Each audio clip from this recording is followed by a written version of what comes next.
বিশ্বনবীর 11টা বউ ছিল। কয়টা? আরো জোরে কোন? 11টা বিবি ছিল। দাসী ছিল 2 জন। কয়জন? তো মোট হইলো কয়জন? কয়জন? আমরা একজনের জ্বালায় অস্থির, জীবন দিয়া ফেলাম, মইরা যাবো, এরকম অস্থির কথা আমরা বলি, ঠিক কিনা?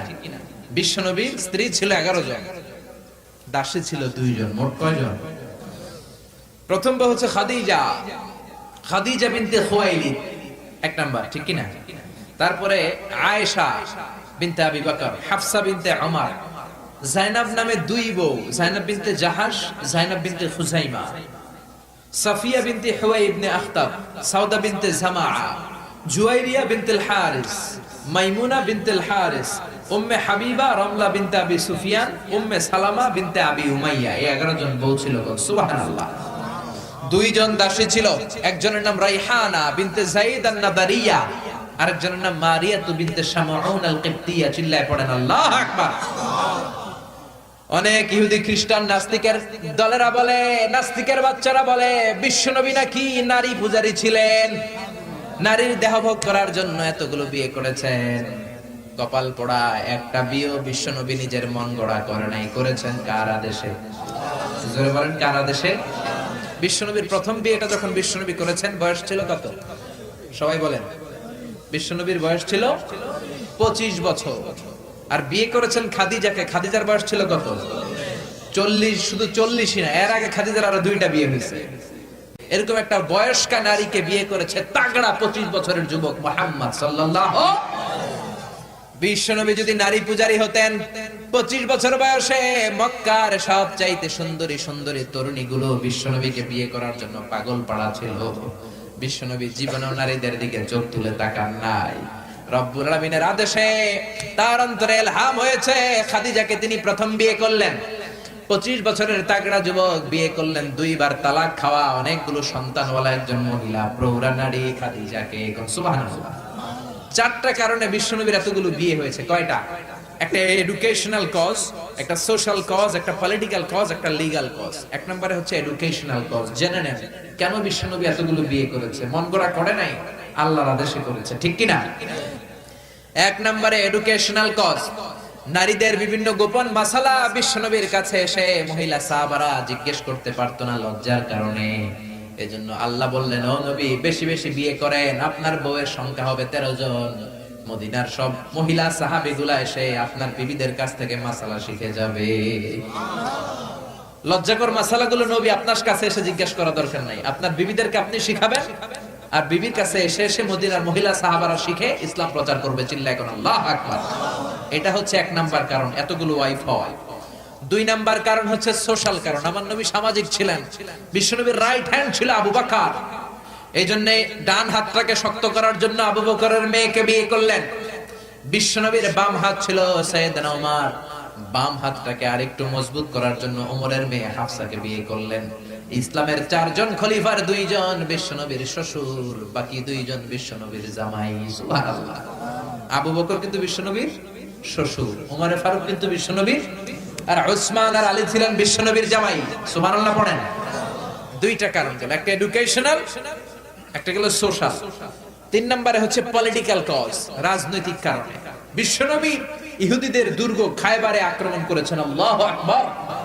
খারিবাত খায়বার, খায়বার ভেঙে চুড়ে মেসাকার করে দিয়ে ইহুদিদের সাথে যুদ্ধে বিশ্বনবী বিজয় লাভ করে ফেললেন। ইহুদিদের সর্দার হুয়াই ইবনে আখতাব হ্যান্ডকাফ পরে বিশ্বনবীর সামনে এসে দাঁড়িয়েছে। বিশ্বনবী ছিলেন দয়ার নবী, মায়ার নবী। সাহাবারা বললেন, ও নবী, হুয়াই ইবনে আখতাবের একজন কন্যা আছে, বিধবা। বিশ্বনবী মনে মনে ভাবলেন, শত্রুর এই মেয়েটাকে যদি বিয়ে করি, শত্রুর দল হয়ে যাবে আমার শ্বশুর বাড়ি। সুবহানাল্লাহ। ইহুদিদের বিশাল এই গোত্র, এই মেয়েটার আমি বিয়ে করলে এই দুর্গের লোকেরা হবে আমার শ্বশুর বাড়ি। বিশ্বনবী প্রস্তাব দিলেন, তুমি আমার সাথে বিয়েতে রাজি আছো কিনা? সাফিয়া নামক ওই মহিলা রাজি হয়ে গেলেন। বিশ্বনবী বিয়ে করলেন। ইহুদিরা কয়, হায় হায়, এতদিন মুহাম্মাদের সাথে মারামারি করতাম, এখন মুহাম্মদ হইছে আমগো বেয়াই। কি হইছে?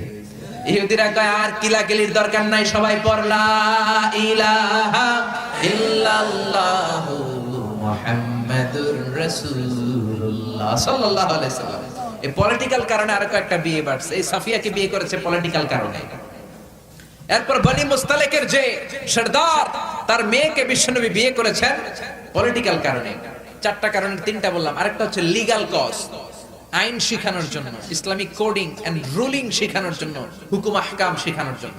আপনার যে পালক পুত্র, এটা কিন্তু আপনার আসল পুত্র নয়, আপনি কিন্তু পালক পুত্রের আসল বাবা নন। যে তাকে জন্ম দিয়েছে ওই জনক লোকটাই হচ্ছে তার আসল বাবা, ঠিক কিনা? বিশ্বনবী একজন পালক পুত্র পাললেন, নাম যায়েদ ইবনে হারেসা। মক্কার লোকেরা বলতে আরম্ভ করলো যায়েদ ইবনে মুহাম্মদ, মানে মুহাম্মাদের ছেলে যায়েদ। আসলে কি যায়েদ মুহাম্মাদের ছেলে? হারেসার ছেলে। এটা বোঝানোর জন্য আল্লাহ বললেন যায়েদকে বলেন তার স্ত্রীকে তালাক দিতে। তালাক হয়ে গেল, নিজের পালক পুত্রের ছেলেকে বিশ্বনবী বিয়ে করে মক্কা মদিনার লোকদের চোখের মধ্যে আঙ্গুল দিয়ে দেখাই দিলেন, দেখো পালক পুত্রের ছেলেকে বিয়ে করা যায় তালাক হওয়ার পরে, কারণ পালক পুত্র নিজের ছেলের মতো নয়। চিল্লায় বলেন ঠিক কিনা? এই জন্য বিশ্বনবীর বিয়ের সংখ্যাগুলো বাড়িয়ে দিয়েছে কে? প্রথম বিয়ে করলেন খাদিজাকে। বিশ্বনবী খাদিজারে এত ভালোবাসতেন, খাদিজা ইন্তেকালের পরে বিশ্বনবী যেই বছরটা কাটিয়েছেন, বিশ্বনবী এটার নাম দিয়েছেন আমুল হুজুন, দুঃখের বছর। যেই বছর খাদিজা ইন্তেকাল করলো ওই বছরটাকে বিশ্বনবী নাম দিয়েছেন দুঃখের বছর। বিশ্বনবী খাদিজারে এত ভালোবাসতেন, দোয়া করার সময় বিশ্বনবী চোখের পানি ছেড়ে দিয়ে আল্লাহরে বলতেন, আল্লাহ কিয়ামতের ওই কঠিন দিন, যেদিন মা ছেলেরে চিনবে না, বাবা মেয়েরে চিনবে না, বন্ধু বন্ধুরে চিনবে না, পীর সাহেব মুরিদরে চিনবে না, মুরিদ পীর সাহেবরে চিনবে না, ওই কঠিন দিন আমি যেন আমার খাদিজারে ভুলে না যাই, ওই দিন যেন আমি আমার খাদিজার কথা মনে রাখি। মা আয়েশা খাদিজাকে নিয়ে খুব গায়রাত করতেন, মানে হিংসা করতেন। একদিন বললেন, ও নবী, বারবার ওই বুড়ি মহিলার কথা বলেন কেন? ওই বুড়ি তো কবে মরে গেছে, বুড়ির পরে আমাদেরকে আল্লাহ আপনার বউ বানিয়েছে, আমাদেরকে পেয়ে কি আপনি খুশি নন?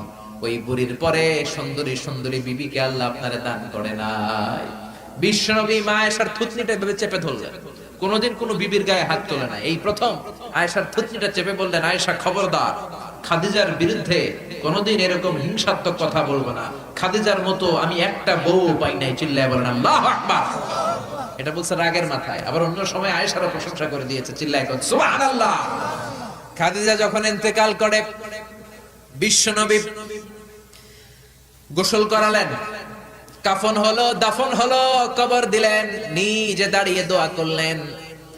খাদিজাকে কবরে দেওয়ার পরে সাহাবারা ঘরে ফিরে যায়, বিশ্বনবী যায় না। আবু বকর বললেন, ও নবী চলেন ঘরে ফিরে যায়। বিশ্বনবী বললেন, আবু বকর তুমি যাও, আমি যাব না, কারণ যেই মহিলাটাকে এই মাত্র কবরে শোয়াই দিলাম সাধারণ কোন মহিলা না, আমার বিপদের দিনের সঙ্গিনী খাদিজা। মক্কায় যখন আমার কেউ ছিল না তখন ছিল সে, যখন আমার কেউ ছিল না তখন সাথী খাদিজা। কেউ আমার আশ্রয় দেয় নাই, অর্থ দেয় নাই, শেল্টার দেয় নাই, খাদিজা আমব্রেলার মতো, ছাতার মতো, মেঘের মতো আমাকে সব সময় ছায়া দিয়ে রেখেছে। মক্কার লোকেরা আমারে 3 বছর জেল খাটালো, ওই জেলখানার ভিতরে কেউ যায় নাই, খাদিজা গিয়েছে। আল্লাহু আকবার। 3টা বছর খাদিজা আমার সাথে জেল খেটেছে। আবু বকর পৃথিবীর কোন মহিলাকে রব্বুল আলামিন আরশের উপর থেকে সালাম দেয় নাই, একটা নারীকে শুধুমাত্র আরশের উপর থেকে আল্লাহ সালাম দিয়েছে, সেটা হলো আমার এই খাদিজা। সর্বপ্রথম যেই নারী আমার হাতে হাত রেখে কালিমা পড়েছে এটা হলো আমার খাদিজা। ও আবু বকর তুমি ঘরে ফিরে যাও, আমি যাব না, আমি নবী দাঁড়িয়ে থাকবো। খাদিজার কবরের 3টা প্রশ্নের জবাব, মার রব্বুকা ওয়া মা দীনুকা ওয়া মান হাযার রাজুল। এই খাদিজার কবরের 3টা প্রশ্নের জবাব আমি নিজে দিয়ে তারপরে আমি ঘরে যাব রে আবু বকর। সাইয়েদনা জিবরাইল এসে বললেন, ও নবী আপনি ঘরে ফিরে যান, আল্লাহ জানিয়ে দিয়েছে আপনার আর দাঁড়িয়ে থাকার দরকার নাই, ঘরে ফিরে যান, আবু বকরের সাথে আপনি চলে যান।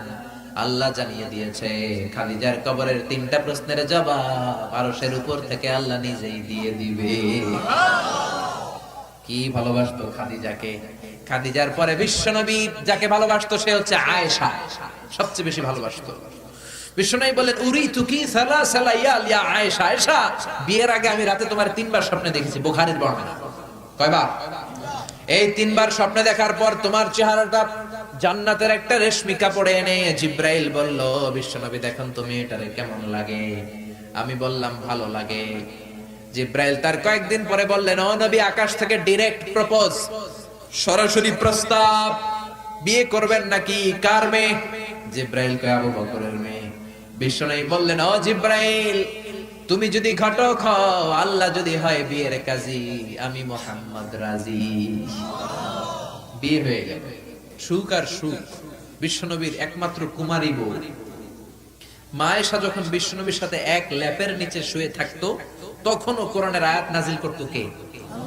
বিশ্বনবী যখন অন্যান্য স্ত্রীদের সাথে এক ল্যাপের নিচে শোয়া, তখন কিন্তু কোরআনের আয়াত নাজিল হতো না। শুধুমাত্র কেবলমাত্র মা আয়েশার সাথে যখন শোয়া, তখন কোরআনের আয়াত নাজিল করতো কে? চিল্লায় বলেন কে? মা আয়েশা বলেছেন, 5টা জিনিস আল্লাহ আমারে দিয়েছে, পৃথিবীর কাউরে আল্লাহ দেয় নাই। 1 নাম্বার, আমি বিশ্বনবীর একমাত্র কুমারী বউ, বাকি বউগুলা ছিল বিধবা। আমি ছাড়া বিশ্বনবীর কোনো কুমারী বউ ছিল না। 2 নাম্বার, আমার ঘরে বিশ্বনবীর কবর। যারা হজ উমরা করতে যান, বিশ্বনবীর সালাম পড়তে যান, এখন এটা মসজিদে নববীর ভিতরে অ্যাটাচ হয়েছে। যেই জায়গায় বিশ্বনবী আজ আবু বকর আর ওমরকে ডান দিকে রেখে শুয়ে আছেন, এটাই ছিল মা আয়েশার ঘর। সুবহানাল্লাহ। আমার ঘরে বিশ্বনবীর কবর। 3 নাম্বার, আমার কোলেই মাথা রেখে বিশ্বনবী শেষ নিঃশ্বাস ত্যাগ করেছে। 4 নাম্বার, আমার কারণে তোমরা তায়াম্মুমের বিধান পেয়েছো। এই যে আমরা ওযু না করতে পারলে, পানি না পেলে তায়াম্মুম করি, এটা মা আয়েশার কারণে আমরা পেয়েছি। সুবহানাল্লাহ। বনুল মুস্তালিকের যুদ্ধ থেকে বিশ্বনবী ফিরে আসছেন, পথিমধ্যে মা আয়েশা গলার লকেট হারায় ফেলছে। লকেট চিনেন নাকি চেইন চিনেন? হার চিনেন? হার, আচ্ছা হার, স্বর্ণের হার হারায় ফেলছে। বিশ্বনবী বলেন, কাফেলা থামাও, আমার স্ত্রী হার হারিয়েছে, হার খোঁজো। সবাই হার খুঁজতে খুঁজতে ওদিকে মাগরিবের সময় চলে যায়। এখন কি করবে? যেই জায়গায় হার হারাইছে ওই জায়গায় পানিও নাই, পানি অনেক দূর। বিশ্বনবীর প্ল্যান ছিল কাফেলা যেতে যেতে পানির জায়গায় থামবো, ওযু করে নামাজ পড়বো। কিন্তু হার খোঁজার কারণে এখন পানিও নাই। তখনও তায়াম্মুমের বিধান মুসলমানরা জানে না, আল্লাহ জানায় নাই, নাজিল করে নাই। সবাই আবু বকরকে বকাবকি শুরু করলো, আবু বকর দেখো তোমার মেয়ের কাণ্ড, তোমার মেয়ের হার হারিয়ে যাওয়ার কারণে আজকে আমাদের সবার নামাজ কাজা হবে, বিশ্বনবীর নামাজ কাজা হবে। কি কাজ করলো তোমার মেয়ে? আবু বকর যে আয়েশারে ধমকাতে লাগলো, আয়েশা কি করলি? আল্লাহ সাথে সাথে আবু বকরকে ধমক দিয়ে কোরআনের আয়াত নাজিল করলো, আবু বকর আয়েশারে ধমক দিও না, আয়েশারে ধমক দিলে আমার আরশ কেঁপে যায়। ফাইন লাম তাজিদু মাআন ফাতায়াম্মামু সাঈদান তাইয়্যিবা। আয়েশার সম্মানে আল্লাহ আয়াত নাজিল করলেন, ফাইন লাম তাজিদু মাআন, এখন থেকে সফরে কোথাও যদি ওযুর জন্য তোমরা পানি না পাও, মাটি দিয়ে তায়াম্মুম করে নামাজ পড়বা, কবুল করে নিবে কে? এজন্য মা আয়েশা বলতেন, এমন গুণগুলো আল্লাহ আমাকে দিয়েছে, বিশ্বনবীর কোন বিবিকে আল্লাহ এই গুণগুলো দেয় নাই। এত ভালোবাসতো বিশ্বনবী আয়েশাকে, 1 বালতি থেকে পানি নিয়ে দুইজনে গোসল করত। 1 বালতির মধ্যে পানি নিয়ে 1 মগ দিয়ে বিশ্বনবী মাথায় পানি ঢালে, আর 1 মগ দিয়ে মা আয়েশা ঢালে। গ্লাসের যেই জায়গায় ঠোঁট লাগিয়ে মা আয়েশা পানি খেত, ওই জায়গাটা খুঁজে খুঁজে বিশ্বনবী ওনার ঠোঁট লাগিয়ে পানি খেতেন। সুবহানাল্লাহ। আস্তে কই, কত রোমান্টিক ছিল আমার নবী। মা আয়েশা ওটের হাড্ডি পছন্দ করত, ওটের হাড্ডি চুষে চুষে যে হাড্ডিটা মা আয়েশা রেখে দিত, ওই চোষা হাড্ডিটা নিয়ে বিশ্বনবী আবার চুষতে শুরু করে দিতে। রাতের বেলা দুষ্টামি করতেন মা আয়েশার সাথে। মা আয়েশাকে ছোট্ট বয়সে বিয়ে করেছেন, 9 বছর বয়স। মা আয়েশা তখনও পুতুল খেলা ছাড়তে পারে নাই। বিশ্বনবী নিজে পুতুল কিনে দিতেন, বলতেন আয়েশা খেলো। আয়েশার বান্ধবীরা যখন ঘরে আসতো, বুখারীর বর্ণনা, বিশ্বনবী আয়েশার বান্ধবীদের জন্য ঘরটা ছেড়ে দিতেন, চলে যেতেন বাইরে। আয়েশা তার বান্ধবীদেরকে নিয়ে খেলাধুলা শেষ করলে আবার বিশ্বনবী ঢুকতো। চিল্লায় এখন সুবহানাল্লাহ। মা আয়েশা তীর খেলা দেখতে পছন্দ করতো। বিশ্বনবী, বুখারীর বর্ণনা, মা আয়েশাকে কাঁধে তুলে এক পর্দার এক পাশ দিয়ে ফাঁক করে বলো, আয়েশা যতক্ষণ মনে চায় তীরের খেলা দেখো। দীর্ঘক্ষণ দেখার পরে মা আয়েশার কাঁধে উঠতে পারে না। বিশ্বনবী বললেন, ও আয়েশা, মন ভরে তীর খেলা দেখা হয়েছে নাকি? আয়েশা বললেন, দেখা হয়েছে। তখন বিশ্বনবী কাঁধ থেকে তার ওয়াইফকে নামিয়েছেন। সুবহানাল্লাহ। রাতের বেলা ছোট্ট একটা ঘর, বিশ্বনবী তাহাজ্জুদের নামাজে দাঁড়ালে বিশ্বনবীর সেজদার জায়গায় মা পা ছড়িয়ে শুয়ে থাকতো। বিশ্বনবী লম্বা সময় কেরাত করে, রুকু করে, সেজদা দেওয়ার জায়গা নাই, কারণ সেজদার জায়গায় মা আয়েশার পা বিছানো আছড়াই। বিশ্বনবী মা আয়েশার পায়ের মধ্যে চিমটে দিত। মা আয়েশা পা দুইটা গুটিয়ে নিলে বিশ্বনবী সেজদা দিত। আবার সেজদা দিয়ে উঠে গেলে মা আয়েশা পা বিছিয়ে শুয়ে পড়তো। সুবহানাল্লাহ পড়বেন না? কি সুন্দর ছিল ওনাদের সংসার, কি ভালোবাসা ছিল। স্বামী স্ত্রীর পারস্পরিক সম্পর্ক তো আমরা বিশ্বনবীর জীবনী থেকে শিখবো, সাহাবাদের জীবনী থেকে শিখবো, ঠিক কিনা?